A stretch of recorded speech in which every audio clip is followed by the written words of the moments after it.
ఇవ్వండి మన చెట్టుకి 2 వంకాయలు అయితే కాసినాయి. ఇవి ఇంకా ఉంచకూడదండి, తీసేయాలి, తెల్లగా అయిపోతున్నాయి. వీటితో ఈ 2 వంకాయలతో ఏం చేయొచ్చా అని ఆలోచిస్తే చేయొచ్చు. మా ఇద్దరికి పచ్చడి అవుతుంది, పచ్చి పులుసు చేసుకోవచ్చు, చాలా బాగుంటుంది. వస్తానండి, కోసి అదే చేస్తాను. ఇదిగోండి టమాటాలు, బుల్లి టమాటా చూడండి అంత చక్కగా పండింది, రెడ్గా. ఎండ తగులుతుంది, మీకు రెడ్గా అంత రెడ్డిష్ కనిపించట్లేదేమో, రెడ్గా అయింది చక్కగా. ఇదిగోండి చిన్న చిన్న బుల్లి ఉన్నాయి పిందెలు. ఇంకా ఇదిగో ఈ చెట్టుకి టమాటా పిందెలు అన్నీ ఒకసారి రావండి, వచ్చినప్పుడు కోసుకొని ఫ్రిడ్జ్లో పడేస్తే ఉంటుంది.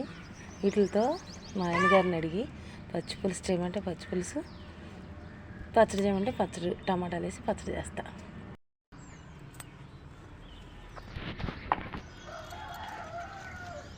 ఇదేనండి ఈ 2 వంకాయలు కోసేద్దాం, కట్ చేద్దాం.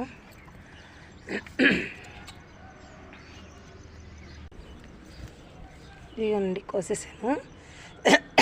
కత్తిరి తెంచేటప్పుడు చూపించడం కుదరలేదు.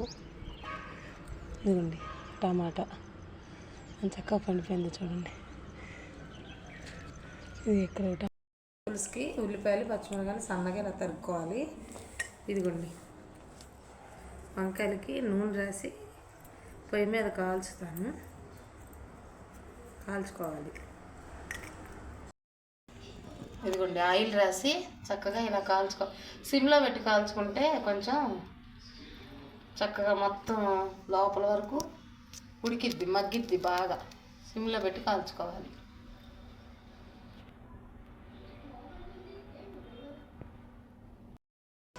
మేము ఎండుమిరపకాయలతో చేసుకుంటున్నాం. ఎండుమిరపకాయలతో మాకు ఇష్టంగా తింటారు.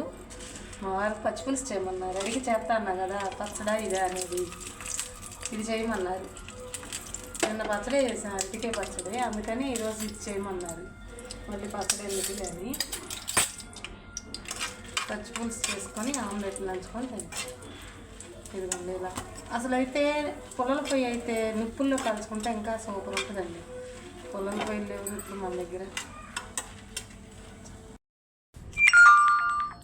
ఇదిగోండి ఎండుమిరపకాయలు కూడా వేయించాం కదా. వంకాయలు అలా తోలు ఒలుసుకోవాలండి. మన ఇంట్లో చెట్టుయే కాబట్టి కడగక్కర్లేదు.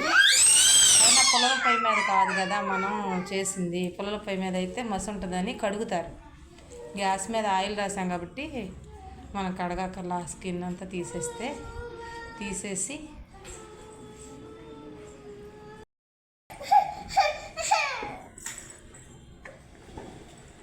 దాంట్లో ఉప్పు వేసుకొని అది గిన్నె పక్కన పెట్టేసి.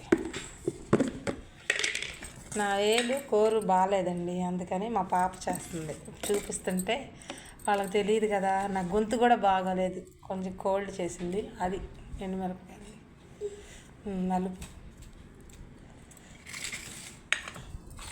అందుకని పాప చేస్తుంది.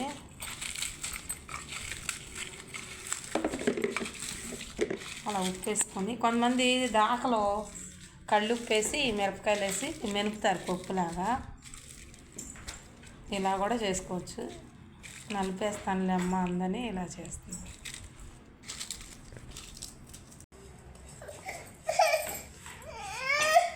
ఇదిగోండి ఇప్పుడు అదంతా ఆ ఉల్లిపాయలు, పచ్చిమిరపకాయలు, ఎండుమిరపకాయలు వేయించుకున్నాయి, వంకాయలు ఉడకబెట్టుకున్నాయి, కాల్చుకున్నాయి. ఈ మొత్తం దాంట్లో ఉప్పు కూడా వేసాను. ఇదిగోండి దీంట్లో కొంచెం పసుపు వేసుకొని, కొంచెం సాల్ట్ కూడా ఇందాక మనం వేసింది చాలదేమో, కొంచెం వేసుకుందాం. మొత్తం వేసుకొని పిసుకోవాలండి అలాగా. ఉల్లిపాయలు, పచ్చిమిరపకాయలు, ఎండుమిరపకాయలు వేయించుకున్నాయి, వంకాయ కాల్చుకున్నది, ఆయిల్ వేసి పసుపు, జీలకర్ర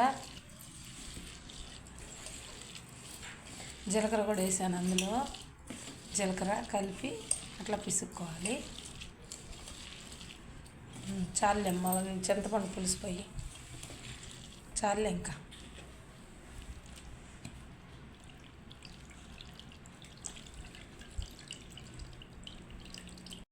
ఇదిగోండి పచ్చి పులుసు రెడీ అయిపోయింది. మేమైతే మా అమ్మ అయితే తాలింపు వేసేది కాదండి, మేము ఇలాగే తినేవాళ్ళం. ఇప్పుడు తాలింపులు వేస్తున్నారుగా, సరే అని నేను కూడా తాలింపు వేస్తున్నాయి. ఇవ్వండి, తాలింపు దినుసులు, జీలకర్ర, ఎండుమిరపకాయలు, కరివేపాకు లేదండి.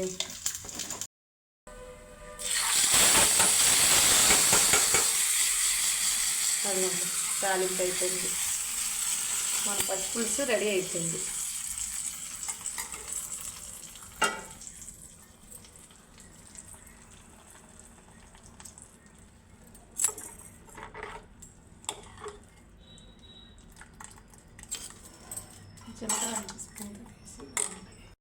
వేడి వేడి అన్నం, ఆమ్లెటు, వంకాయ పచ్చి పులుసు నెంబర్ 1.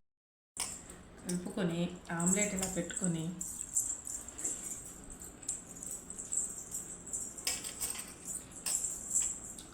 సూపర్ అంటే సూపర్గా ఉంది. స్వర్గం అమ్మ.